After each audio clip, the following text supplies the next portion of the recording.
Did you know that the most dangerous words in a toxic relationship sound exactly like love?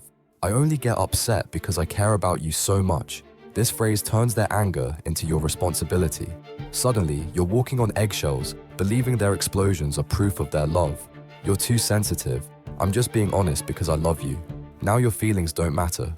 They get to hurt you and claim the moral high ground. If you really loved me, you'd understand why I need to check your phone. Your privacy becomes a test of your love. Say no, and you're the problem. I'm only trying to protect you from getting hurt. Slowly, your friends disappear. Your family feels distant, but it's wrapped in care, so it must be love, right?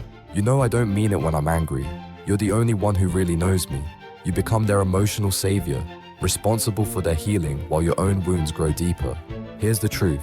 Real love never asks you to doubt your own reality or accept harmful treatment. Love builds you up. It doesn't tear you down.